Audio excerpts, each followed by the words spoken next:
Welcome back to Classic Firearms. I'm Brandon, and today we're talking glove station gloves. Right here we have the Combat. That one is the one with the hard knuckles. Now they call them carbon fiber knuckles on the top. These things are quite hard. You can accidentally punch a pole and it's not gonna hurt nearly as bad. I wouldn't recommend doing that. I don't condone doing that, so don't do that. Moving on, we're gonna break down this video by talking about the features of the gloves, how to measure your hand to see exactly what size you are, and then these are the colors that you have options, or some of the colors that you have options up right here. You have your M90 camo color, you have your black color, gray color with black accents, might I add. You have tan with black accents, and then green with black accents. So you do have a good choice of colors and variety in case you are looking for something specific to go with a certain outfit. Now, they do call these knuckles carbon fiber, and they are very hard, so they don't give as much flexibility as some of the other portions of the glove. They're definitely more rigid, but that's gonna mean if you accidentally whack a table, a pole, or really anything, it's not gonna hurt nearly as bad. I don't really condone doing that, so you don't wanna hurt you don't want to break a knuckle. Some of the features, we're gonna pull over to the gray ones now, include, you have ventilation holes right up the top here. That's what these guys are. They're little rubber nibs that have holes in them, go straight down to the glove, so that does allow for a little bit of ventilation, because these gloves are more sealed than most. You do have some other mesh topping pieces here that do also allow for some more ventilation. And then of course on the side of the fingers, like some of their previous gloves do have as well. So you can see that they're a nice little texture. Let me go ahead and put this bad boy on. So to put it on, you undo the strap. There's a little Velcro piece there.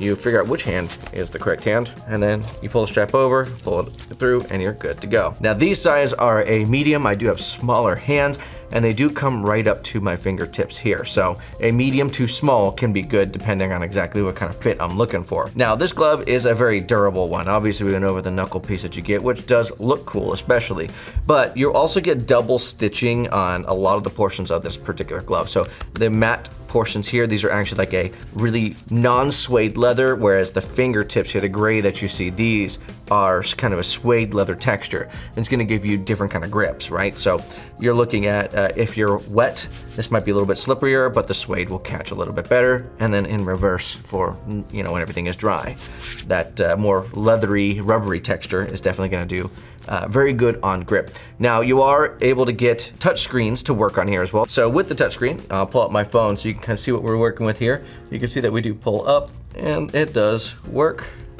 There you go. You may have to angle your finger inside of the glove a little bit better to make sure that you're getting your contact points with the pad and your finger just right. These gloves definitely do feel very durable overall, and in the green color you can definitely see that double stitching a little bit better than you could with the gray ones. Also your finger pads are a little bit different color with the green ones over the gray ones, so just again, if you're trying to match it to something particular, just note that. The breathable portions here are actually quite nice. You have them in between the fingers and on your knuckles. These are gonna be very breathable, whereas obviously you're not gonna breathing there, and a little bit less breathing up here with this mesh, although the mesh is still good for not your hands sweating too much. Okay, so now let's talk, what size should you be? You measure your hand from your webbing of your palm to the other portion of your palm, so this portion here. You also do your middle finger down to the bottom of your palm. So without further ado, you can see that, maybe I should do it without the glove, that makes a little more sense. I'm right at that 3.5 mark for my palm, and then from my fingertip down, I'm right at that 7-inch mark. So I am legitimately a small when it comes to hands. So I could actually go with the small, but I do prefer the way that the mediums feel. That's gonna be kind of everybody's perspective. For me, sometimes I do have a little bit of play in my fingertips, that's all right. So if I'm wearing a glove, usually I'm wearing it for an environment that's not suitable for not wearing gloves. So I'm okay with a little bit of extra material, because if I jam my finger or something, it helps pad it just a little bit more. So if you're looking for a super durable glove, whether that's for airsoft, or if that's for going on a motorcycle or anything combat related that you might be doing, their glove station combat gloves are gonna be one of the better choices out there. Now, standard pricing on these is gonna be right around 20 bucks. Some places have them higher, like $30, but a lot of times you can find them for even less than $20, which is always nice for a good set of gloves. So with that being said, if you have any experiences with any of the glove station gloves, particularly the combat one, fingerless or fingered, that's up to you, please leave a review down below. We would love to see your comments. It's all I have for you guys today. God bless, stay safe. It is time to end. I don't know what I'm gonna do with all these gloves.